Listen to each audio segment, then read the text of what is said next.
It was narrated that Abdullah ibn Abbas radiyallahu anhu said, إِذَا أَخْطَعَ الْعَالِمُ لَا أَدْرِي أُصِيبَتْ مُقَاتَلُهُ. If someone finds it difficult to say that he doesn't know, it will be easy for him to sleep and make mistakes, and his enemies will laugh at him because he will make so much mistake. I'm emphasizing this point because we live in a time, and I'm trying to bring the history of those people before us and apply it to the present situation that we have in the world. We'll find in this contemporary era, people will say, oh, the Sheikh did ruju' on that mas'ala. He gave another fatwa. Why is it that your own shuyukh all the time they are making ruju'? Every time they say something, in the next 3 months, in the next year, in the next 3 years, they are always saying something different. Every time. Meaning that at the time, initially, when they gave the initial fatwa, they didn't know enough. Most likely. And when you don't know, why don't you just say, I don't know, simply? Someone said, some people will say, I think I forgot the mas'ala. Come on, say you don't know. Don't try to hide. There's nothing in saying I don't know when you don't know. So one of the things that he learned from his teacher. Learning to say we don't know is a form of humility.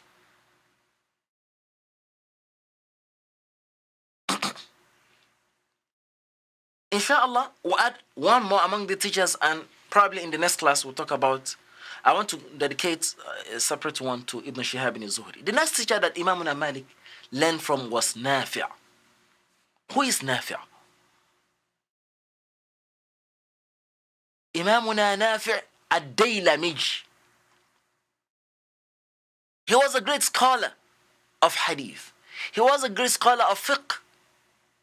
He was popularly known as Nafi' Mawla ibn Umar. Nafi', the freed slave of Abdullah ibn Umar. Look at it again. Imam Malik learned from Nafi'. Nafi' learned from Abdullah ibn Umar, who was a Sahaba. Look at it.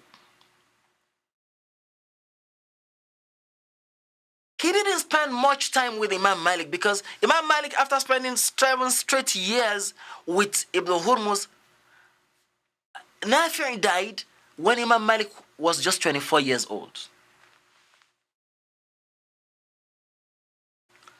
Nafi' ibn Jirjis. Ibn Jirjisu. Or Ibn Jirjisa, because of Nahr. Nafi' ibn Jirjisa ad-Daylami. The beautiful thing with Nafi' again was, he was a slave. Look at all the people that Imam Malik learned from. They were freed slaves. In fact, Nafi' was, Daylam is from Persia. They were not Arabs.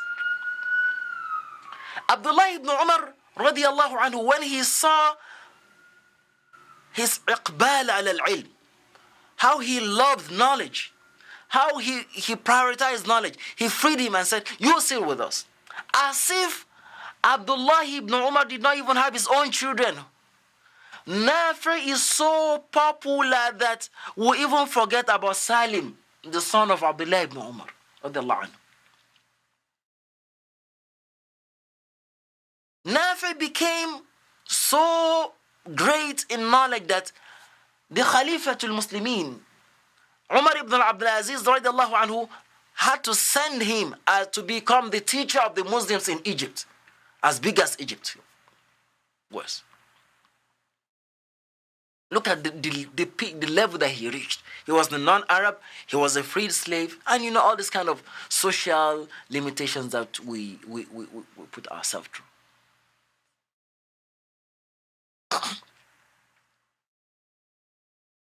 Nafi' ibn Jirjis took hadith from Sayyidina Abdullah ibn Umar, who was his teacher and he was his master. Took from Sayyidina Abu Hurairah radiyallahu anhu.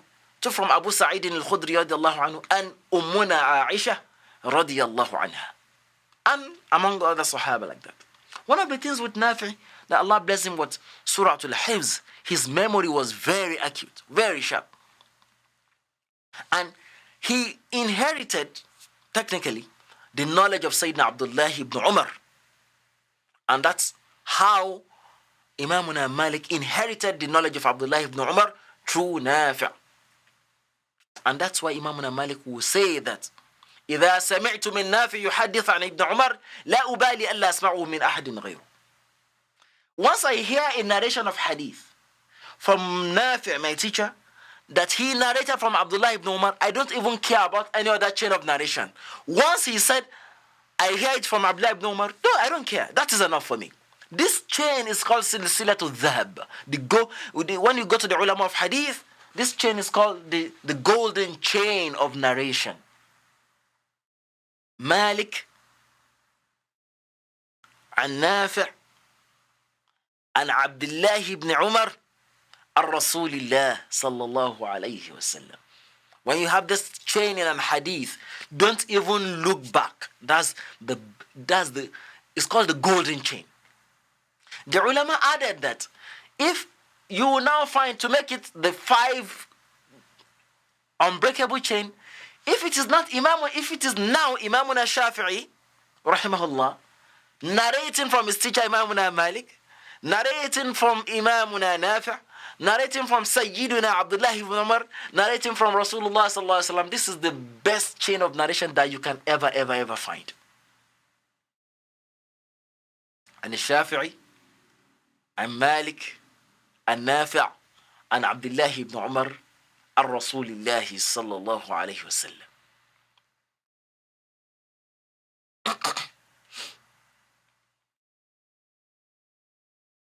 Imam Malik said, كنت آتي نافعا نصف النهار.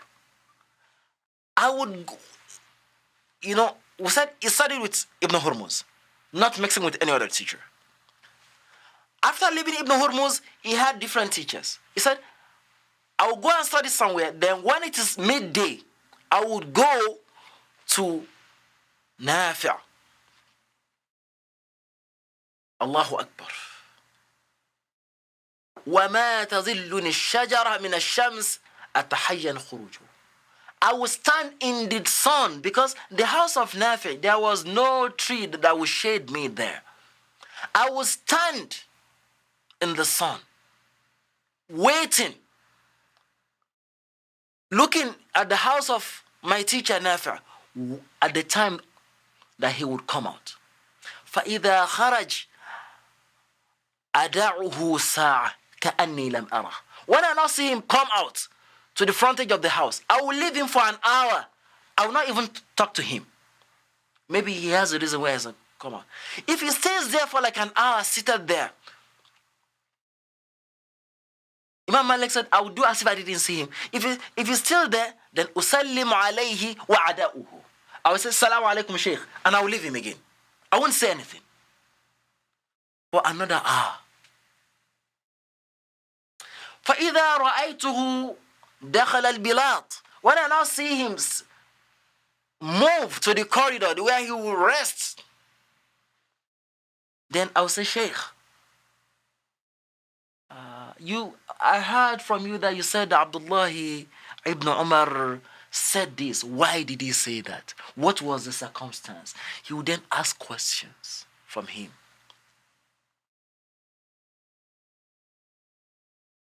And after answering the question, I would disappear. Because it was said that Nafi' was a very strict person. When Imamuna Nafi grew older, he became so close to Imamuna Malik radiallahu anhu that he became blind. So it was Imamuna Malik who used to lead him to salah. Look at khidmah of the ulama. We as students, we should look forward to, what khidmah are we going to do for our mashayikh? Shaykh, can I help you with this? Shaykh, I've brought this. Shaykh, I see that you need this. Nobody is begging. But we are saying this is the way to attain barakah. If it's about money, spend. Wa barakallahu fik. If it is not money, spend your time, spend your effort, spend your thinking. Look at it. What is it that I can do for my shaykh that will make things easier for him? This is the way of the ulama. This is the manhaj. This is the way we do for our teachers. Wallahu yashhad. And Allah is our witness. This is the proper way of learning. This is the adab. This is the way. Before you take fiqh from us, take the adab, take the akhlaq, take the way of the ulama. It is extremely important.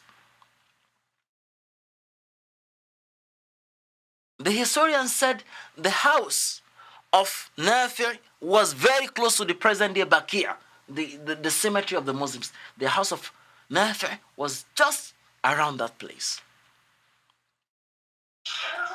هذا وصل اللهم وبارك على رسول الله وعلى آله وصحبه وذريته ومن والاه.